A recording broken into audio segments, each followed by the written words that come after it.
ចឹងវីដេអូនេះយើងនឹងមកឆ្លើយសំណួរ Q&A សំណួរទី1គេសួរថា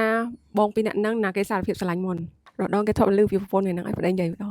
ប្រពន្ធអ្នកសារភាពមុនបន្តមកគេសួរថាបងចិត្តសង្ហាអត់សង្ហាលេខ1នៅលើពិភពលោកគ្មានបរិះណាអាចប្រៀបផ្ទឹមបានទេអីដែរនេះអីដែរពេលការបានមួយឆ្នាំបានមានអូនហៀមួយខែហ្នឹងហើយចង់សួរពេលអូននេះចាប់កំណើតឬក៏អូននេះកើតនិយាយទៅបើថាចាប់ដើមតេស្តទៅមានឃើញមានកូនហ្មងអាហ្នឹងមួយខែអត់ទេយើងនិយាយចេះហ្មងទៅថាការឲ្យមួយខែគឺយើងយកអូននេះតែថាតើពួកខ្ញុំមុនការហ្នឹងគឺយើងរៀបគម្រោងមុនហើយអស់ហើយថាយើងប្រញាប់យកអូននេះ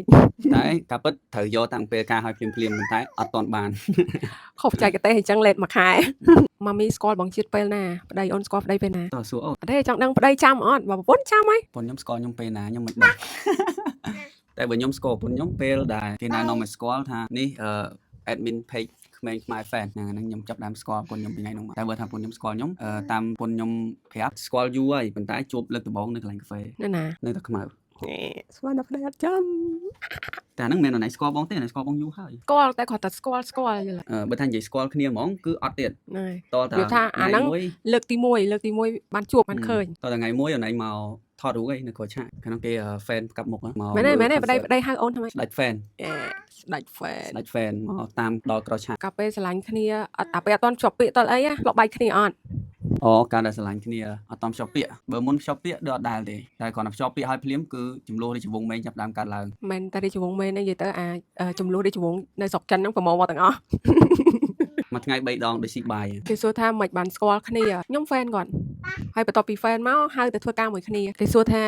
យើងមានគម្រោងយកកូនប៉ុន្មាននាក់ខ្ញុំចង់បាន5នាក់ហើយប្រពន្ធខ្ញុំចង់បាន3តែ3បានហើយតែមួយនេះវិលមុខចងប់កាលពីមុនប្តីខ្ញុំមានគម្រោងយកកូន5នាក់តែបន្ទាប់ពីបានមួយហើយមានចំណាប់អារម្មណ៍ផ្លាស់ប្ដូរគម្រោងហ្នឹងចង់បាន6អត់មិនបានឡើងលើសមុនកាលថ្ងៃការបងថា6ដែរអូក៏ថ្ងៃការថា6ឡើយចុះសល់5ចុះសល់5តែទៀតបានមួយទៀតអាចនឹងចុះទៀតហើយគាត់ទេចង់បានប្អូនម៉ាក់ណាចង់បាន baby ម៉ាក់ណាចាចង់បាន2ហើយ3ចាទេដឹងទេកុំឲ្យគេសួរតាអូនសួរទៅមកគេសួរអូនថាហេតុអីបានអូនចាប់អារម្មណ៍ប៉ាប៉ាហេតុអីបានស្រឡាញ់ប៉ាប៉ាដកចិត្តមិនរួចអញ្ចឹងតិចទៀតអូនឆ្លើយឲ្យអូនសួរប៉ាប៉ាដែរខ្ញុំស្រឡាញ់ប្តីខ្ញុំដោយសារតែប្តីខ្ញុំសង្ហាណាថាប្តីខ្ញុំអត់សង្ហាខ្ញុំវាយសង្ហាវាជារឿងមួយជារូបរាងខាងក្រៅឯងប៉ុន្តែក្រៅពីហ្នឹងគាត់ជាមនុស្សម្នាក់ដែលប្រកែតស៊ូហើយស្រឡាញ់គ្រួសារហើយចិត្តល្អស្រឡាញ់គ្រួសារស្រឡាញ់បងប្អូនហើយស្មោះត្រង់កាយលេខ1ចេះគ្រប់មុខដាំបាយធ្វើម្ហូបបោកអាវលាងចានមើលកូនក្នុងទឹកដោះគោលាង10ដោះគោអត់គ្នាជឿអត់ខ្ញុំសរសៃខ្ចីប្រហែលខែខ្ញុំមិនដែរចុះលើផ្ទះហើយប្តីខ្ញុំចុះដាំបាយធ្វើម្ហូបលាងចានហើយដួសបាយដួសម្ហូបលើកយកមកឲ្យញ៉ាំដល់ក្នុងបន្ទប់ទៀតញ៉ាំមកយកចុះទៅលាងវិញទៀតនិយាយទៅអូនឯងសួរបងចេះលើលោកនេះមានអីដែលបងអត់ចេះទៀតលើលោកនេះមានអីដែលប្តីមិនអាចធ្វើបានទៀតគឺក្បត់ប្រពន្ធតាមត្រូវ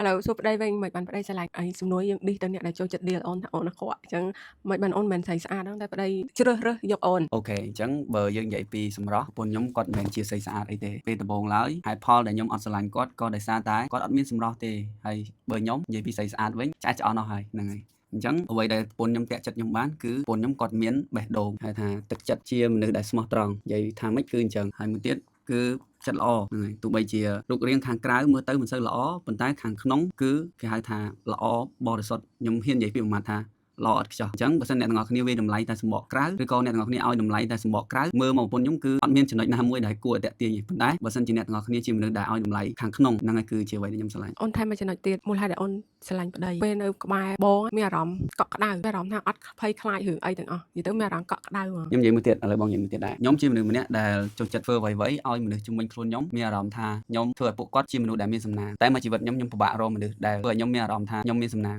ប៉ុន្តែខ្ញុំបានជួបប្រពន្ធខ្ញុំគឺប្រពន្ធខ្ញុំធ្វើឲ្យខ្ញុំមានអារម្មណ៍ថាខ្ញុំជាមនុស្សម្នាក់ដែលមានសំណាងមែនទេអូខេអីជប់ឌីលគេទៀតយល់អត់ចង់វីដេអូពួកខ្ញុំមានតែប៉ុណ្្នឹងឯងអរគុណច្រើនបាយបាយ Thank you everybody see you next one I love you